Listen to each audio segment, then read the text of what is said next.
चलो बच्चों आ जाओ, ध्यान देना। 12th standard book keeping and accountancy Maharashtra board new syllabus not for profit making organisation में अपने टेक्स्ट बुक का question number 6, following are the details of the subscription as per receipt and payment account. Subscription receive during the year 18-19 कितना दिया बेटा? 50,000 रुपये। ध्यान से देखना, आ जाओ। Subscription outstanding on 31st March 18, 10,000। Subscription outstanding on 31st March 19, 20,000। Subscription received in advance on 31st March 18, 15,000। And subscription received in advance as on 31st March 19, 10,000। बेटा सबसे पहले सब्सक्रिप्शन के एडजस्टमेंट में ये ढूंढ के निकालो कि करंट ईयर कौन सा है। सबसे पहले सब्सक्रिप्शन के एडजस्टमेंट में ये ढूंढना है कि करंट ईयर कौन सा है। देखो बेटा, देख के बता रहे बेटा वेदांत, इसमें करंट ईयर कौन सा है? ड्यूरिंग द ईयर, यानी 18-19 ये करंट ईयर है। सो और आपको बोला क्या है बेटा? आपको ये पूछा है you are required to show its presentation. Its मतलब किसके प्रेजेंटेशन की बात चल रही है? सब्सक्रिप्शन के। सब्सक्रिप्शन इनकम एक्सपेंडिचर अकाउंट में कितना दिखाएंगे, कैसे दिखाएंगे, और बैलेंस शीट में कैसे दिखाएंगे। मतलब यहाँ पे पूरा इनकम एक्सपेंडिचर और पूरी बैलेंस शीट बनाने का काम ही नहीं है, हमें बस सब्सक्रिप्शन का प्रेजेंटेशन दिखाना है इनकम एक्सपेंडिचर और बैलेंस शीट में, और उसके अलावा कुछ भी नहीं है। सो अभी हम लोग कर लेते, 2 मिनट का काम है। सब्सक्रिप्शन अकाउंट बनाओ। सब्सक्रिप्शन अकाउंट करंट ईयर है 18-19, बरोबर है क्या? ये देखो दिया है, याद करो मैंने सब्सक्रिप्शन का आपको सिंपल सा फॉर्मेट समझाया था। बोल बेटा, सब्सक्रिप्शन में डेबिट साइड में ओपनिंग रिसीवेबल और उसी को बोलते हैं opening outstanding subscription, credit side में क्लोजिंग आउटस्टैंडिंग सब्सक्रिप्शन, बरोबर है। उसके बाद इधर में ओपनिंग एडवांस सब्सक्रिप्शन, इधर में क्लोजिंग एडवांस सब्सक्रिप्शन। अगर आपको मिला है तो by receipt and payment account और balancing figure to income and expenditure account. बस ये 6 आइटम लिख देते। पहले क्वेश्चन से आज तक ये कभी चेंज नहीं हुआ है, राइट? सब लोग साथ में बढ़ो बेटा आगे। अभी ध्यान से सुनना, लिख दो क्वेश्चन में से डेटा ढूंढ ढूंढ के। अब subscription receive during the year 50,000, during the year received हुआ मतलब रिसीव पेमेंट के डेबिट में टू सब्सक्रिप्शन और सब्सक्रिप्शन के क्रेडिट में बाय रिसीट पेमेंट दिया हुआ है क्वेश्चन में। आगे बोला है subscription outstanding as on 31st March 18, current period है 18-19। पिछले साल के एंडिंग में सब्सक्रिप्शन आउटस्टैंडिंग था 31st March 18 में। पिछले साल के एंडिंग का आउटस्टैंडिंग मतलब इस साल का ओपनिंग आउटस्टैंडिंग। ओपनिंग आउटस्टैंडिंग कहाँ लिखेंगे? यहाँ पे लिख दो 10,000। Subscription outstanding on 31st March 19, 31st March 19 ये करंट ईयर की क्लोजिंग डेट है, मतलब ये करंट ईयर का क्लोजिंग आउटस्टैंडिंग है। सो क्लोजिंग आउटस्टैंडिंग यहाँ पे है, कितना है बेटा?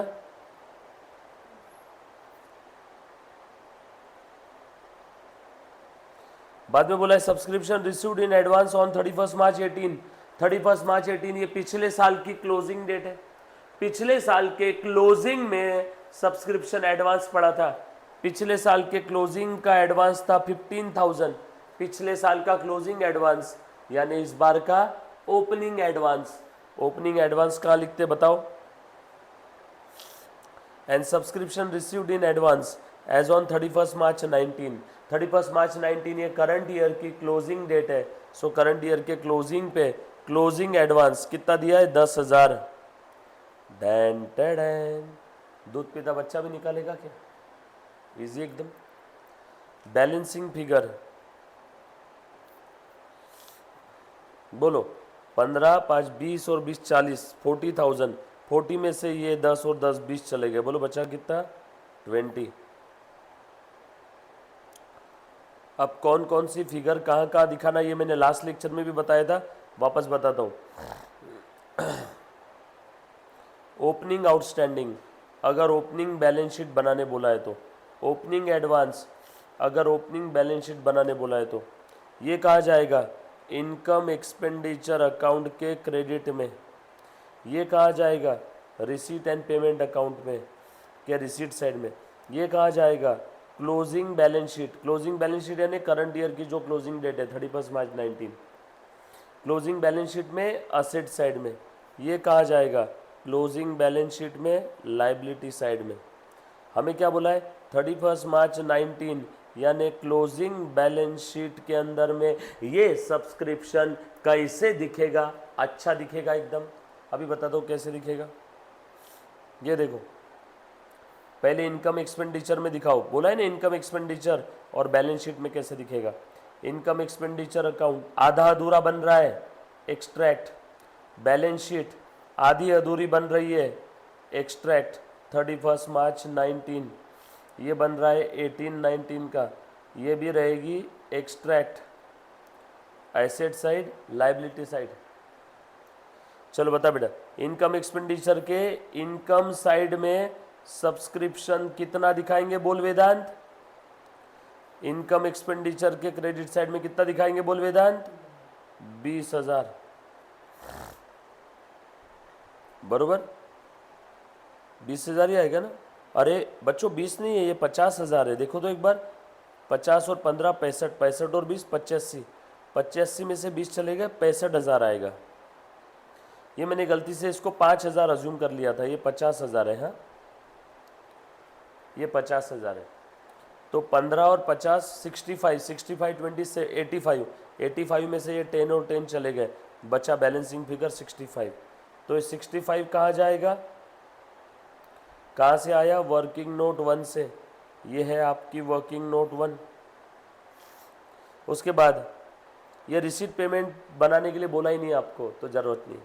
ये क्लोजिंग बैलेंस शीट बोला है, liability side, closing balance sheet की असेट साइड। लाइबिलिटी साइड में एडवांस सब्सक्रिप्शन वर्किंग नोट 1 से कितना है 10,000, और असेट साइड में आउटस्टैंडिंग सब्सक्रिप्शन कितना है 20,000। कहाँ से आया, वर्किंग नोट 1। टोटल मत करना, टोटल मत करना, क्योंकि आधी अधूरी इनकम एक्सपेंडिचर और बैलेंस शीट। चेक करो तो बेटा एक बार, सब्सक्रिप्शन 65, सब्सक्रिप्शन 65 आया बराबर। चेक करो बैलेंस शीट असेट 20, लाइबिलिटी 10। अगर जो बच्चा अभी हॉस्पिटल में पैदा हुआ जिसने एनपीओ के इनिशियल लेक्चर दिल लगा के देखे हैं, और ये सब्सक्रिप्शन अकाउंट का फॉर्मेट मैंने 3 अकाउंट से सैंडविच बना के बनाया था, ये देखा होगा, तो दूध पीते बच्चे को भी ये सॉल्व करते आएगा। सिंपल है, ये लिख लो बेटा क्वेश्चन नंबर 6 बराबर। नहीं लिखा होगा तो मैं लास्ट में एक बार लिखने का मौका देता हूँ, पहले एक बार 7 समझ लो बेटा।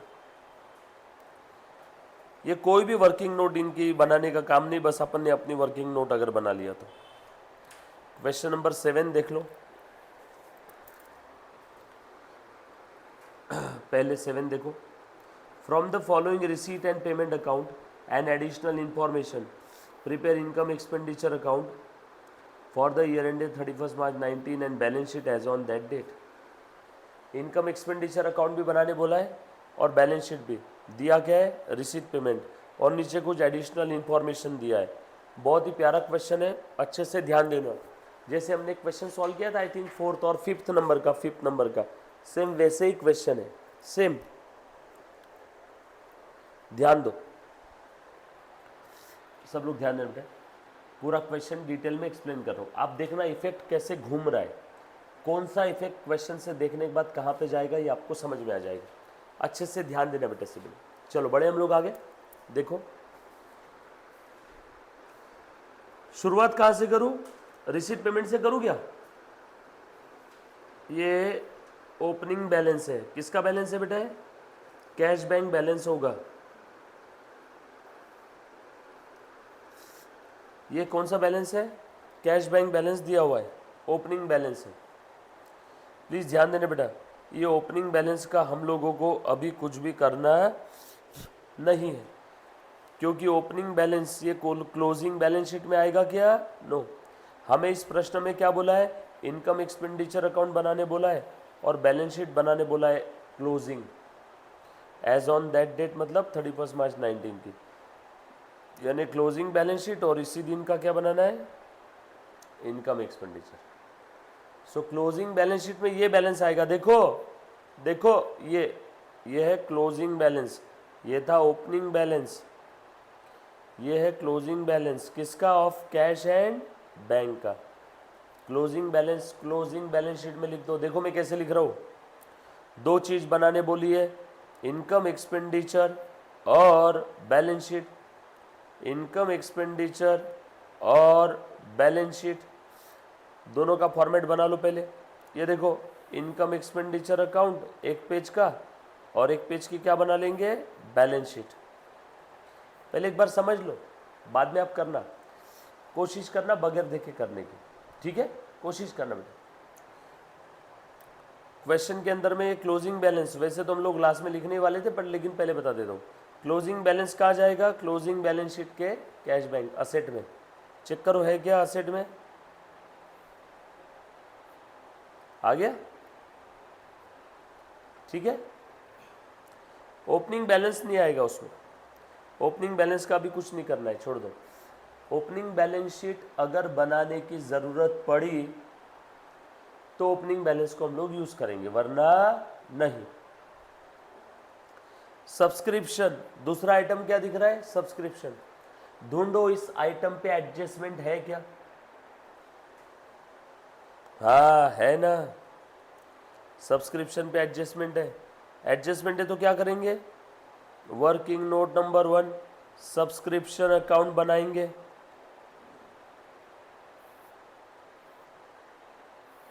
राइट बोलो बेटा।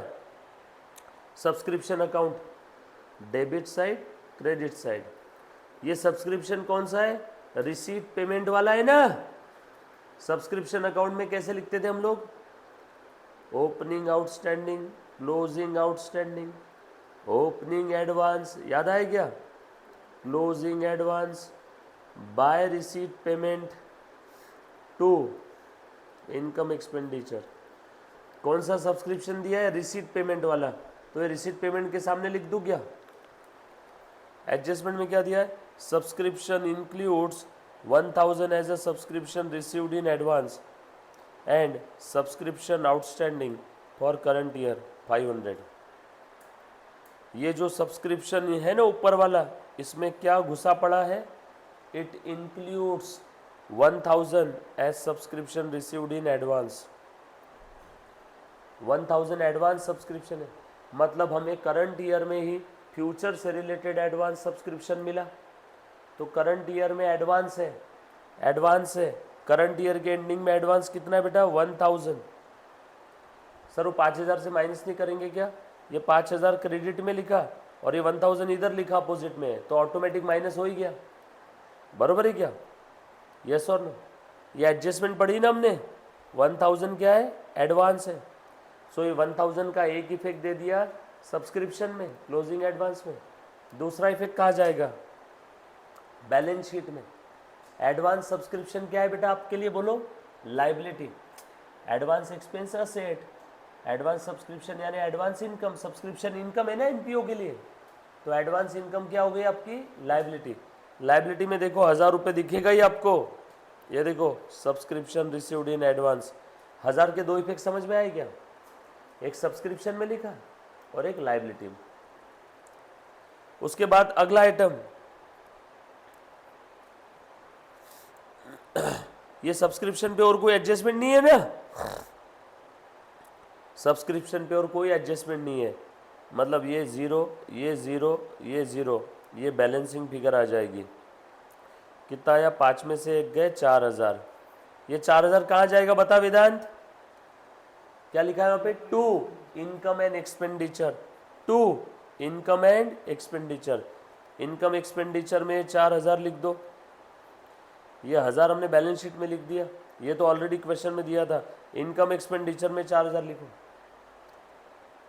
इनकम एक्सपेंडिचर में सब्सक्रिप्शन देखो दिख रहा है क्या, अच्छा सब्सक्रिप्शन पे और एक एडजस्टमेंट है ना, subscription received in advance and subscription outstanding for the current year.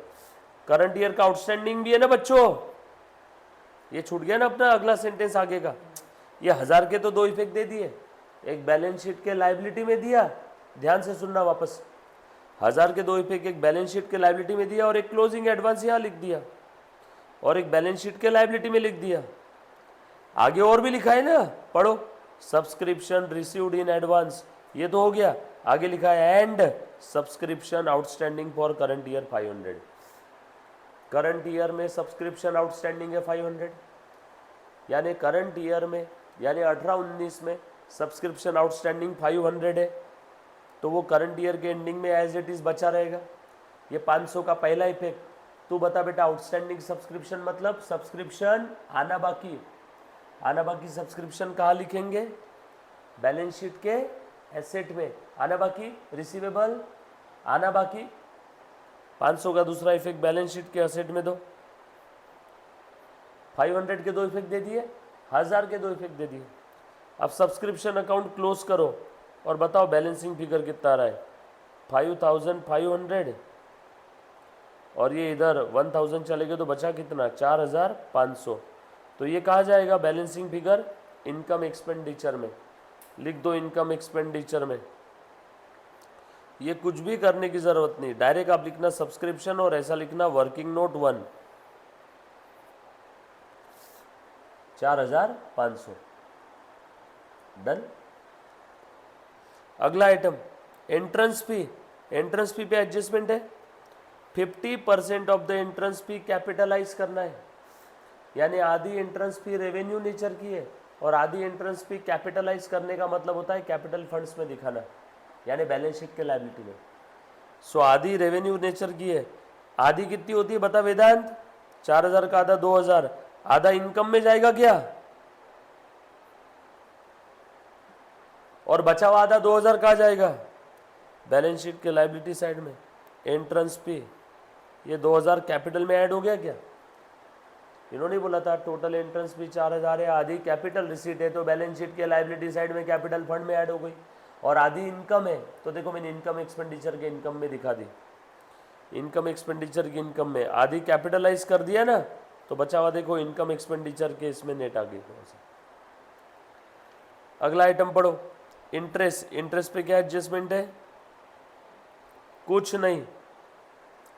Interest ये मिला है ना रिसीट में, इनकम होगा 1000 रुपये। एडजस्टमेंट नहीं है तो एक सिंगल जगह डिस्क्लोजर बस। सैलरी पे क्या एडजस्टमेंट है? देखो कोई एडजस्टमेंट नहीं है, खर्चे में लिख दो। दिख रहा है क्या? प्रिंटिंग स्टेशनरी पे कोई एडजस्टमेंट नहीं है, खर्चे में लिख दो। कमीशन पे कोई एडजस्टमेंट नहीं है, चेक करो नीचे, खर्चे में लिख दो। कमीशन खर्चा है ना, दिया है बोल रहे वो पेमेंट। रेंट पे क्या एडजस्टमेंट है? आउटस्टैंडिंग रेंट है 200 का। तू बोल बेटा, ऊपर रेंट पे किया है 2000, नीचे लिखा है 200, अभी भी आउटस्टैंडिंग है। बोलो आउटस्टैंडिंग एक्सपेंस क्या करते हैं मेरे बच्चे? बताओ, बचपन में पढ़ा था फाइनल अकाउंट में, रिस्पेक्टिव एक्सपेंस में ऐड कर देते हैं क्या? तो रेंट में आउटस्टैंडिंग रेंट ऐड कर देंगे, बरोबर। और दूसरा इफेक्ट कहा जाएगा आउटस्टैंडिंग का? तू बता वेदांत, आउटस्टैंडिंग का दूसरा इफेक्ट कहा जाएगा? हाँ, एक तो इनकम एक्सपेंडिचर में चला गया, आउटस्टैंडिंग रेंट 200, ये देख 2000 रेंट था, आउटस्टैंडिंग का एक इफेक्ट इसमें ऐड कर दिया। दूसरा इफेक्ट कहा जाएगा आउटस्टैंडिंग का? देना बाकी है, बोल। बैलेंस शीट लायबिलिटी साइड 200, देख ले, दिख रहा है? 200 के 2 इफेक्ट, सही है ना? उसके बाद ये ऊपर देखो, इलेक्ट्रिसिटी चार्जेस पे कोई एडजस्टमेंट नहीं है, एज इट इज लिख दिया। फर्नीचर 8000, इस पर कोई एडजस्टमेंट है क्या? ढूंढो। डेप्रिसिएट फर्नीचर बाय 8%, यस है ना। 8000 का 8% पर एनम बोला है, 8% पर एनम बोला है। अब फर्नीचर कब खरीदा मालूम नहीं है, और यहाँ पे पर एनम वर्ड है। जब कभी भी डेप्रिसिएशन के रेट में पर एनम ये वर्ड है और असेट खरीदने की डेट नहीं दिया है, तो हम लोग क्या अज्यूम करेंगे? साल के बीच में खरीदा। और साल के बीच में खरीदा तो पूरे साल का डिप्रिसिएशन आएगा या आधे साल का? आधे साल का। तो 8% पूरे साल का, तो आधे साल का 4%, तो 8,000 का 4% कितना आता है? 8 4 जा 32, 320 रुपये। तो डिप्रिसिएशन इन्होंने पर एनम बोला है। फर्नीचर कब खरीदा इसकी तारीख नहीं दी है क्या? गलत किया बच्चों इन्होंने यहाँ पे। डिप्रिसिएशन फर्नीचर का आधा ही आना चाहिए था। इन्होंने डिप्रिसिएशन फर्नीचर का पूरा ले लिया। 8,000 का 8%, 8 8 64, 8 8 जा 64। डिप्रिसिएशन फर्नीचर का डेट नहीं दिया है ना। यहाँ पे क्वेश्चन में बुक में प्रिंटिंग मिस्टेक है। पर एनम वर्ड अगर दिया है और फर्नीचर कब खरीदा, पेमेंट किया फर्नीचर के लिए, इसकी डेट नहीं दिया है, तो अज्यूम करना कि फर्नीचर साल के बीच में खरीदा होगा। सर अगर पर एनम वर्ड नहीं दिया रहता तो? मान लो पर एनम वर्ड दिया ही नहीं,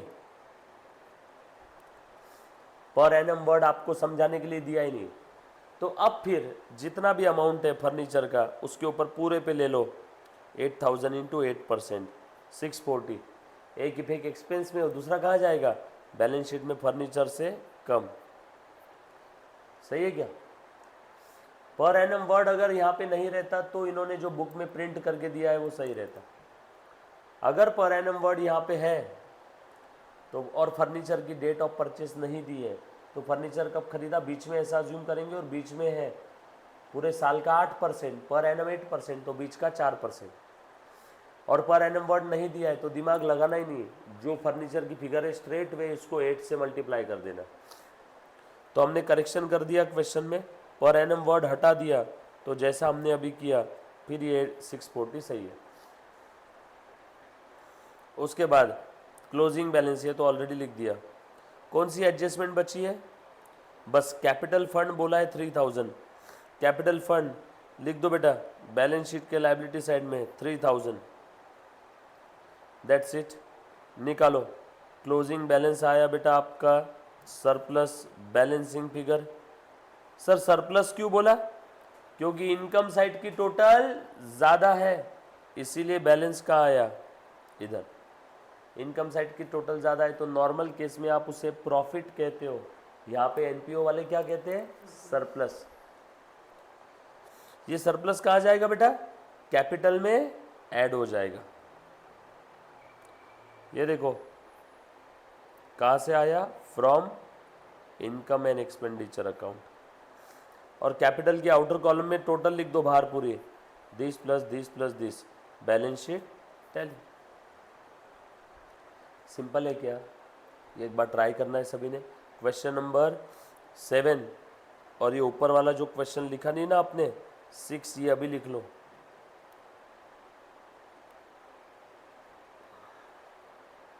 ये है बेटा 6 और 7 खुद से होके ट्राई करो। अभी जो मैंने 7 एक्सप्लेन किया वो खुद से होके ट्राई करो। डन।